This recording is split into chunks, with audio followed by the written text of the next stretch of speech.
Ask not what your Gun Club can do for you. Ask what you can do for your Gun Club.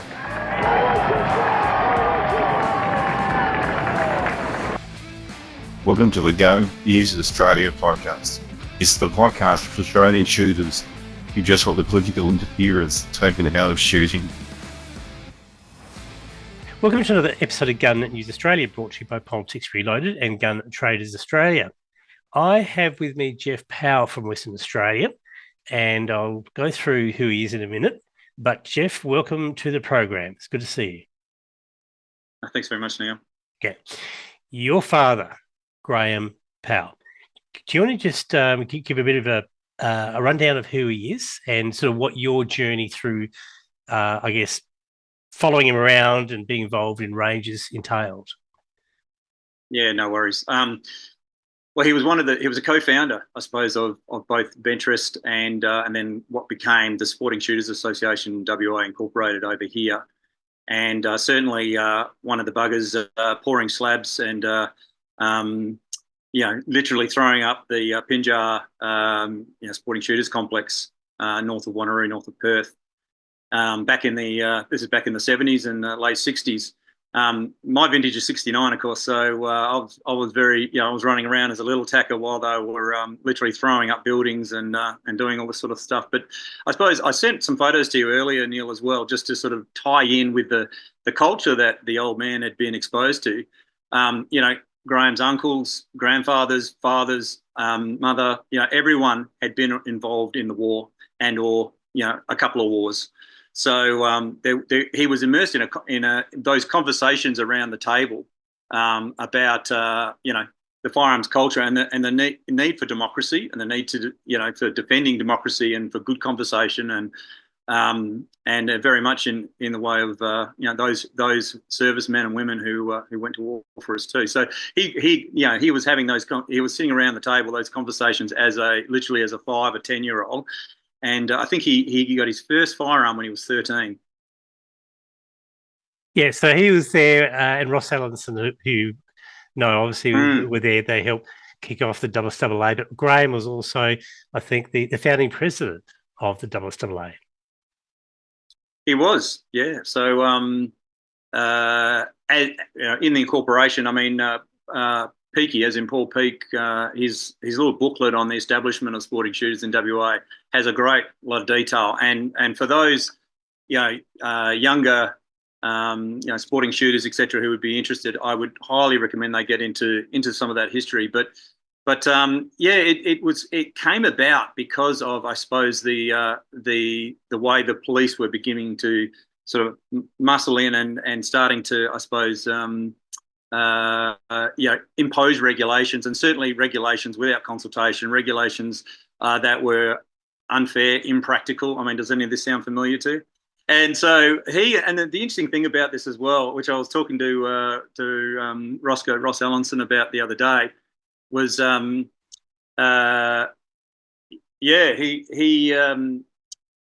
these guys. I mean, in that photo there, I think my dad is all of 25.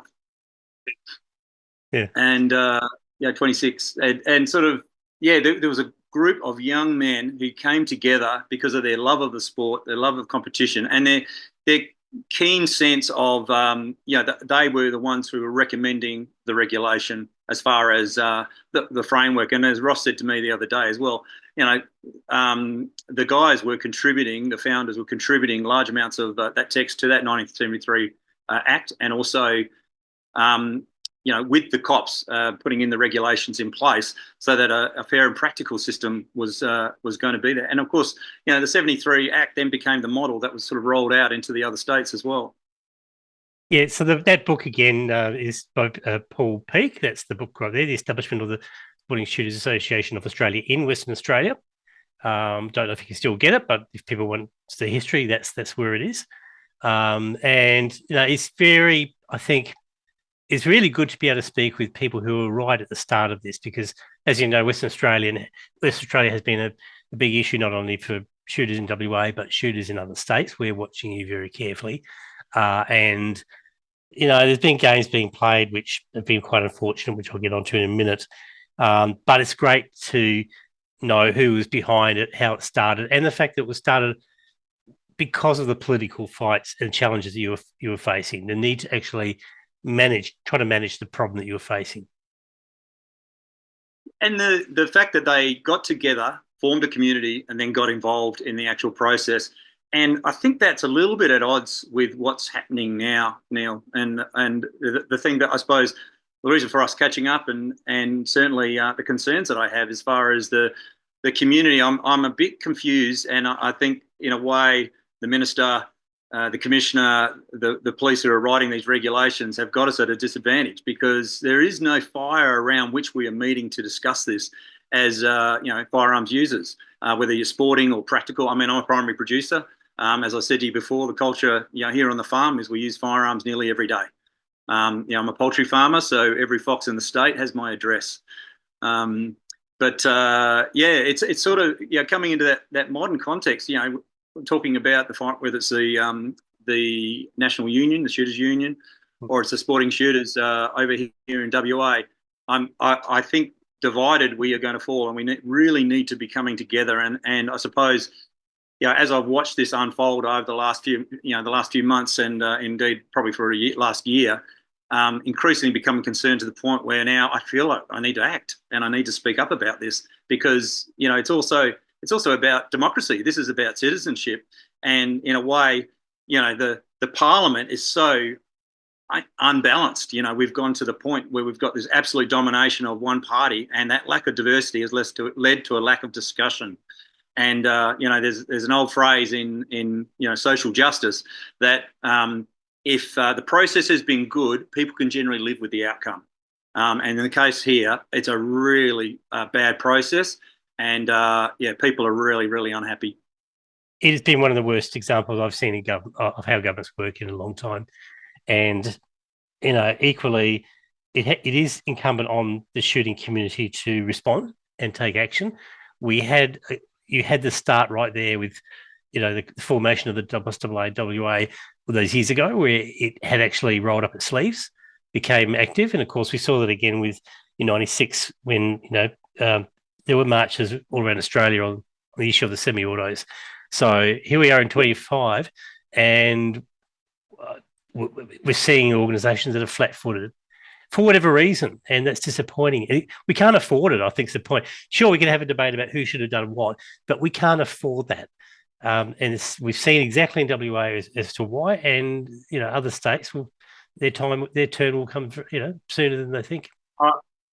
And I think nationally, the conversation, we need to be having more of that national forum between the shooters themselves and the firearms owners, and as well as for collectors, whether it's armourers, all of those who are being impacted by this, and because absolutely the commissioners will be chatting to each other across state borders. The other thing I'll kind of mention, I suppose, is both the intensity of the minister's interest in this is a little bit unhealthy. I feel like, Minister Papalia has almost got a fascination with, attacking for cheap points. And I know, getting the politics out of this debate is so important, and getting the profession involved into the debate, because Papalia is not qualified to have these conversations. And given his background, his military background, you really would have hoped for more. Normally people who have a military background are actually the opposite when it comes to firearms, because they're not worried about 22s and double barrel shotguns. They're not worried about that. So I think your words unhealthy interest is quite pertinent. You talk about I also, because when I say unhealthy interest, it's led to unhealthy behaviours. And an example of that, just absolutely appalling, the publishing of the map with the data points of every single firearms owner in this, I think it was the Southwest Block, not the entire state. But that led to the identification of individual properties where firearms are being held. Your guy should have been sacked straight away, like removed from that portfolio. That's just all in breach of privacy and safety. Where else have we seen that behaviour? The location of car owners or truck drivers or whatever, knife owners. We've just not seen it. Although I have had a bit of I think I have been able to turn the issue around a little bit, because what the maps have helped us do is show the major parties where the voters actually, the shooters who have voted actually live. So the perception would be, oh, shooters live in the country. There can't be that many around the city. No. The Waypole's own maps show there's a lot of shooters, their votes that are there for the picking, and they're hard up against Perth. And if they can't, they should have the message by now, because they haven't got it by now. They're going to find that at the election. We've done our best to reach. Yeah, I think that's definitely the feedback from the region down here, and the absolute surge in popularity of alternative voices to Labor and or the Greens, I think too, which is it's ironic because I ran in the 21 state election down here against Terry Redmond, and who was a sitting member for the Nationals. And partnered with Labor on this. Never seeing this coming, I suppose, would have been the point. But as a farmer, I was being impacted by policies, and Terry Redmond, as the Ag Minister at the time, he and I are having lots of dialogues about it. And I said, I'm not going to vote for you in the next election if you don't change this. And in fact, not long after, I said I'd run against you, and he lost his seat. So, but yeah, getting back to that call to action, what can people do? Well, number one would be come together and start having these conversations. Almost to the point of fortnightly or monthly, there needs to be updates where, live cast, I suppose, and with people of calibre like yourself, where we can start to coordinate the voices, because that's what they did in the early days when they were establishing sporting shooters over here. A very active community, except they physically got together and had meetings because we didn't have the benefit of all, Zoom technology and all that sort of stuff. And the second thing is a call to action to your communities, especially those people who have responsible, mature, practical relationships with firearms. And I'm talking about, of course, most of the regional communities. Sharing what we need to do to get a more balanced parliament. That's got to be a driving force. The conversations that I'm having with everyone who I encounter at the moment as well. So there's quite a few lower house seats which will probably change hands, which is interesting. But I'm also focusing my attention on the upper house too, and I think you had some info on that. I do. I'll get around to the voting recommendations shortly, but just to recap on a couple of things you raised, you talk about shooting community coalescing, getting together. And you'll be aware, I don't know if you're aware, but I worked with the Shooters Union of Australia to develop the first national gun conference. That was last August. And that was really a bit of a test to see if it would be possible to have the shooting organisations basically go outside their own boundaries, work together, not under any particular brand, but basically to work together in a partnership. We did that. It worked well. We had, I think, some amazing input from current and former senators, as well as the SSAA national who was there. And that was really the first run. So we're really looking forward to doing it again this year. And we want to bring in the clay target people, the pistol people, collectors, other groups, over time, so that once they see what this is about, that they think, oh yeah, here's a forum we can actually join in, and no one's actually trying to rule the roost on this, because that's the biggest enemy. As you know, egos at play really hurts us.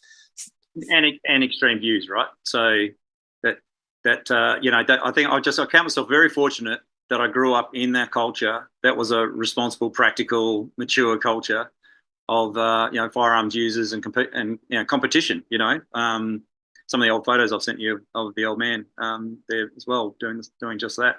But the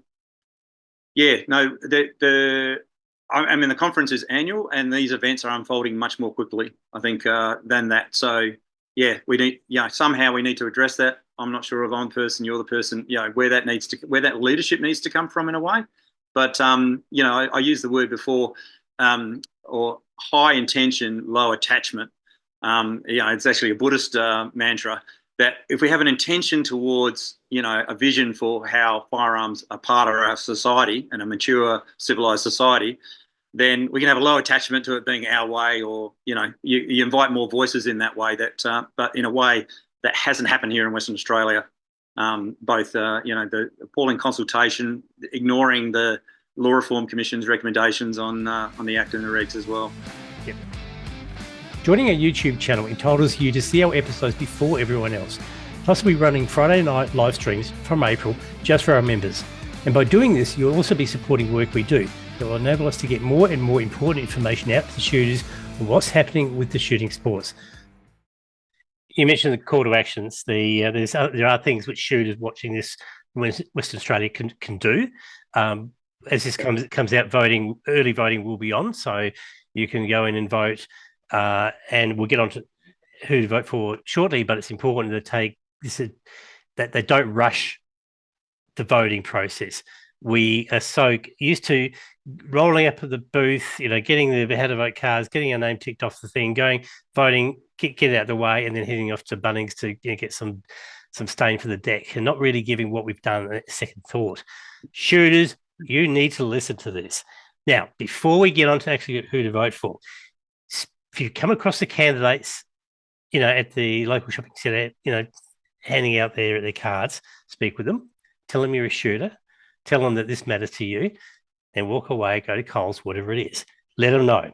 Speak to your friends and make sure that they understand this is an opportunity to kick the government out for, if they're not shooters, there'll be other reasons. It might be because of, I don't know what it is, but speak with other friends, and certainly anybody that you shoot with, you tell them this government is no good for shooters. They need to vote Labor out. Now, I'm also encouraging shooters to call Labor Party headquarters with the following message. Now, their phone number, which will be on the screen with post-editing, is 089328 7222. So that's 089328 7222. Now, I'm talking here about the headquarters of the Labor Party, not Minister's office. Don't worry about that. Don't worry about that. There's no point calling Papali's office because you already know what his attitude towards guns is. But tell them three things. One, you're a gun owner. Two, you went to the gun rally, even if you didn't, to say you went to the gun rally. Three, you're going to vote Labor out. That's it. That's the end of the conversation. Be polite. The people answering the phone are just employees. They're not, the decision makers in the Labor Party. They're only doing their job, but the message will get through to Labor that you are really, really annoyed at what they've done to you. So they're just some things that people can do between now and polling day. When you vote, there's obviously the vote in the upper house and the lower house. Your lower house is your local area. You get a small ballot paper, which will have 5, 6, 7 boxes, however many. You know the drill. You have to number them 1 through to however many. So what you need to do is whoever you vote for, ideally would be probably people who've got good pro-gun policies. Might be a pro-gun politician, might be the National Party, might be someone like that. Put them up the top, put everybody else in the middle, and then Labor second last and the Greens last. That's easy. Just number the boxes 1 through to 7. The ballot paper for the upper house is a longer, bigger paper. You've seen it before. It's got the black line. You can vote above the line or below the line. The way you vote is, if you want to vote above the line, you number the boxes for the parties of your choice. 1 could be pro-gun party, whoever it is. 2, 3, 4, 5. Don't just number 1 box, because otherwise, if that party doesn't get up, your vote's wasted. You need to have a 2nd, 3rd, 4th preference, so your vote ends up going somewhere. I think it's 5 or 6 boxes you have to number, something like that. The instructions on the ballot form. You could also vote below that black line, and that way you can actually vote. You can target the individuals you want to vote for. So, and you need to number 20 boxes. It's only going to take you a couple of minutes. I've already said you spent 10 minutes getting to the polling booth. You spent 5 minutes waiting to get your name struck off. You might as well spend 2 minutes voting properly, then go off and head to Bunnings. And the people that we're recommending that you vote for in the upper house below the line, number 1, Louise Kingston. She's in column M, which is right over on the right-hand side in the Independents. Louise Kingston. Second is Ryan Burns from the Libertarian Party. Then you've got other pro-gun parties you may want to support the candidates, your number 3, 4, 5, 6. But you can also include Steve Thomas from the Liberal Party. He's pro gun. Nick Gorian, who sponsored the petition, they got 30,000 signatures.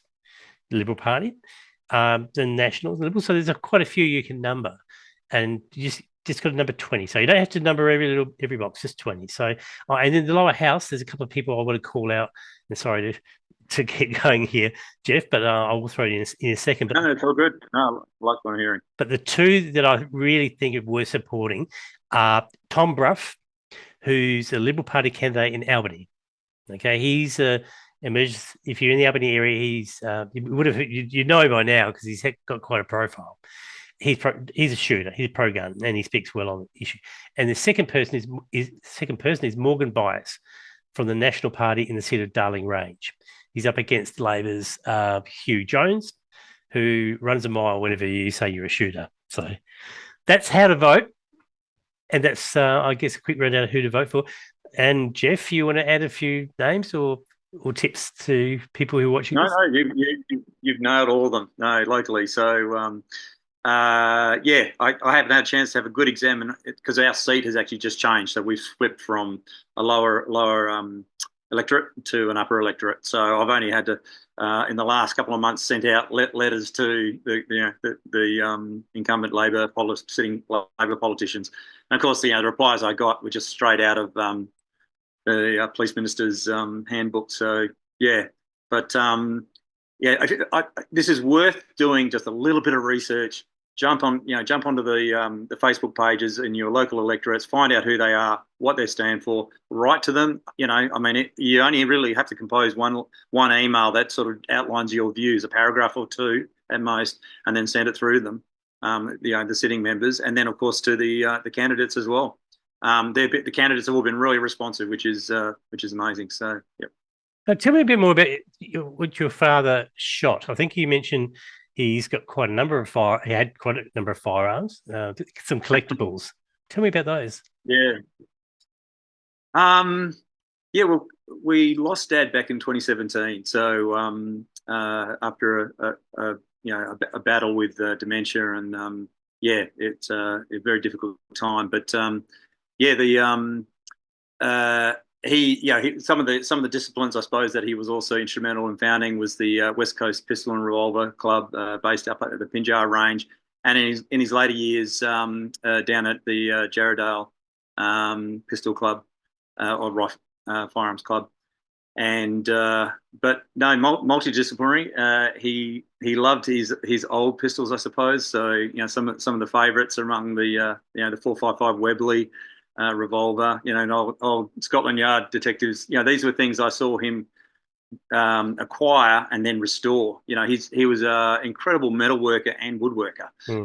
So it didn't matter which part of the firearm was damaged or broken. It was almost like the shed was packed with lathes and the equipment that he needed to restore a lot of this old stuff.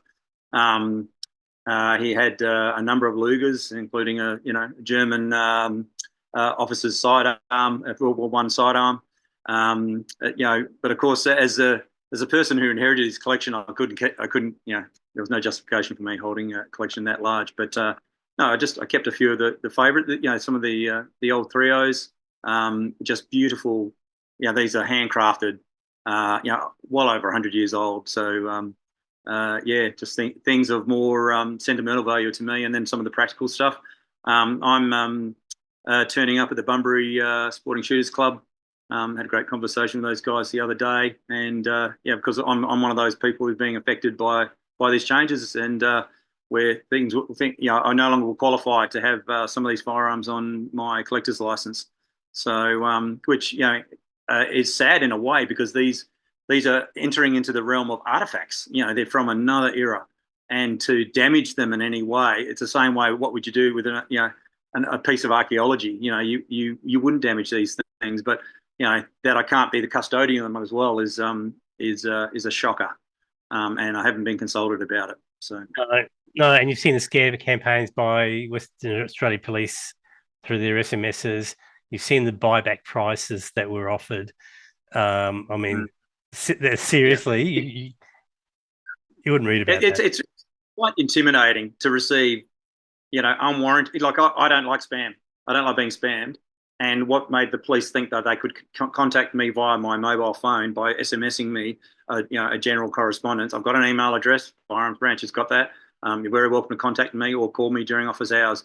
But yeah, the communications have been, once again, unhealthy. It's just a weird intensity to it, designed to almost as a provocation, which is just bizarre behaviour, unprofessional behaviour too. I hold the police force to, the police service to a higher standard, and I encourage, all of the members of the police service over here in WA to hold to that standard as well, and not to allow themselves to be used as political pawns. That's a disappointing element of what the Minister and the Labor Party has actually done in this. And that would be one of my key messages out there. If you ask the average copper what they think of this whole thing, they'll be sharing the same view as you. They've got a job to do. They have to do what their superiors say. But when they turned up to the gun, they were at the gun rally that was held, but that was pretty much almost before it started. I think there were 2 or 3 turned up, had a look around, and left. So they didn't want. They got better things to do than. There was a big crowd of kids. There was, Ross is he's wheelchair bound these days, but it was great to have a chat with with some of the older members there. I call them the elders of the movement over here in WA. So that was awesome. It was a bloody hot day, so we're all trying to hide in the shade, and the sprinkler, as you said before, the sprinklers came on. But the speakers were great. There was great information. There was a really good crowd. I think the cops just saw there's nothing of interest here, and they listened to some of the speakers, which was interesting too. Did you see Paul Fitzgerald there? No. Look, that's. I suppose I did relate that to you. Bevan Steele wasn't there. No. Okay. No. We move. I digress. Yeah. No. Look, and the invitation is that when I talk about a campfire, that all voices need to be around that campfire, and sporting shoes is an integral part of this West Australian firearms community. My call to them is to let's get involved and begin to bring that together without attachment, to any particular politic, so to speak, other than the one that enshrines really civil rights. There is a civic process, there's due process, and Parliament is not following that. That is a real concern, and especially given the topic that it being firearms. And look, in terms of what happened there with SSAA and others, it can hurt anybody to ask them to share the stage with somebody who they may not necessarily like or want to have a beer with. But they're in this together. And there have been other similar episodes in other states where working together has worked. It actually produced some great results. I know in Victoria there was a group, it still technically exists, but it's called the Combined Firearms Council of Victoria. SSAA actually created it, but it brought in field and game. You brought in, your target rifle people, your collectors, shotgunners, pistol groups. It was quite a big group, and it worked with the right people at the table. It worked, and we got stuff done at elections. That sort of stuff can happen, but you got to think outside your own little area. But getting the professionals together, the armourers, the gunsmiths, the dealers, the sporting shooters, the union representing the individual shooters. Those people all deserve a place at the table and in the conversation, and deserve to be consulted by the current sitting government before all of this was drafted. But it's a very uncertain future. Yeah. And look, this might sound a bit depressing, but I take the view that fixing the problems in WA is never going to be a one election strategy. It was always going to take more than one election, partly because of the majority that you mentioned, but changing what the parties do and think. You got to show them that you've got the stamina. You're not just going to be here for one election and then go away, because then otherwise they'll just wait for the election to go. Then they'll do what they want. No, you got to show that you're there, and you'll be around for that election, the following election, the one after, and the one after, until they get the message. Then they know you're serious. Yep. Yeah, it's going to take a lot of shoulders to the wheel to make this happen, and a long-term commitment. And that's, I suppose, part of reaching out to you and to reaching out to Steve Harris, etc., was just to say, hey, I've got a voice, and my rights aren't being respected, and I'm here to help influence change. And I just encourage as many people as possible to bring that in, so we get a diverse conversation. I mean, I'm wearing a few hats. Yeah, Dad was the founder, but I'm also a farmer. A regional person who is part of that culture.